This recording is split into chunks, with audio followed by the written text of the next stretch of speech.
Let's let Rhino start up. Um, but I'm just sort of ad-libbing here, but that's something. So what I'm going to talk about is A, how to really position that camera, how to change the shape of your frame, right? How to adjust the size and the amount of resolution you get out. And then also when you have the perfect view, like let's say I really love this view, how to Mhm. save it.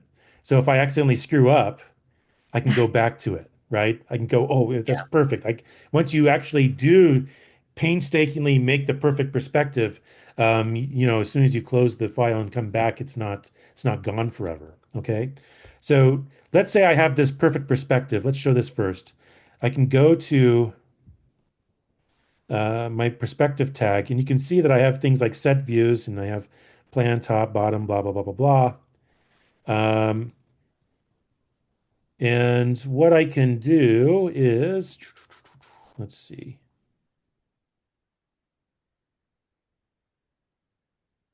I have something called named views, and it doesn't have anything in here right now. Okay. But when I click on it, or I just simply right click over here on the where things are Mhm. docked on the right hand dock, and I make sure that the camera, the what's it called, named views is turned on, and then I can pull this out. What this does is it shows me views that I've saved and named. So I can hit that camera plus, and I can say I can call this interior perspective of the first gallery or something like that, whatever this might be, so I understand what it is. And it saves it. It saves the exact orientation, it saves the render settings. So if I accidentally screw something up and go out here, I can just come back here and I have a Mhm. named view now. And look what happens when I start to save my own views. When I go to the set view and there's top, bottom, all the typical ones, and also anything that I've made, right? It'll be over here as well.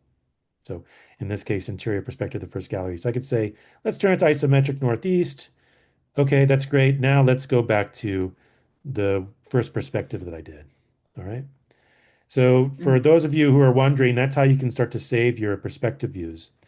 Um, and then I'm just going to quickly, yeah, see, I'm using my mouse and that scroll button just a little, not too sensitive. It's like, but let's say I'm in a really tall space here. And now, while I can see the ceiling, the floor is cut off, right? And I want to make sure that I'm getting like the whole sort of vertical portions of the space. There's a couple of things I'm going to do. One, we talked about this before. I'm just going to go without anything else selected. I'm going to go to the properties box.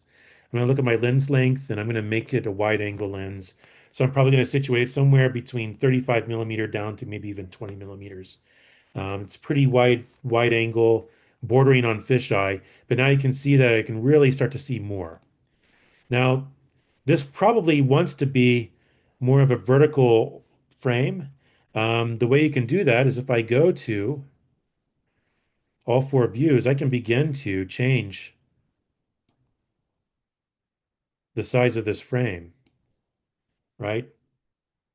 And now suddenly I'm starting to see the space much easier. Then when I come to, now you can see that the frame is also smaller, right? So as a separate sort of strategy, when I go to view, capture to file, and try to bring out that perspective as a PNG, what I'm going to do is I'm going to say, oh, okay, the size is only 600 by 1200. I'm going to up the scale by like four or something ridiculous, right? And now it's going to have the exact same format here, but it's going to have many more pixels inside. It'll be 2400 pixels wide and 4800 pixels tall, which is kind of ridiculous. Um, Maybe I'll do three, but and hit OK and then save this. So that's how you can bring these things out. And if you're plugged into a second monitor in your laptop and it's a bigger monitor, you can always stretch it easier vertically if you want. But I'm just working on my MacBook Pro here, my laptop, and it's just a little aluminum dude. But what I can do is I can adjust the frame proportions, fit everything inside, and then make up for the size difference here with the when and the export settings, or the capture settings by simply saying I want the scale to be two or three or four times bigger. Did that make sense? Yeah, I did. I noticed. Perfect. Interior perspective, saved as a PNG. And then here at, I don't know where I saved it. Oh, shoot. Probably so. Oh, I know. Let's see. Teaching. Yeah, so it's in here, right? And then here it is. Okay.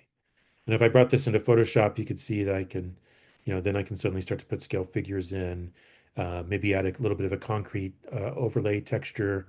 Um, I have this big bright spot here, but what I could do is actually in Photoshop, make it look like it's sort of volumetric and actually draw those light rays in with a selection box and some paint brushing. We'll talk about this when we start to get into Photoshop and take some of these photo perspectives and start to make them montages or collages.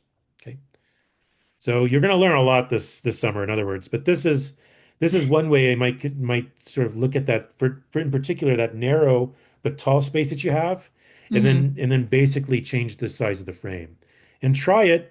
And if you're still having issues, just let me know. I can come and we can either do it, but sometime maybe we're in person. I can always take a look at it with you if it's easier, but we can always try it over Zoom, just trying to sort of stretch things and make things easier. Okay. Oh yeah, thank you. Yeah, it's like I'm getting used to it for sure. Rhino, Yeah. it's a little complex, so Let me just stop recording. And once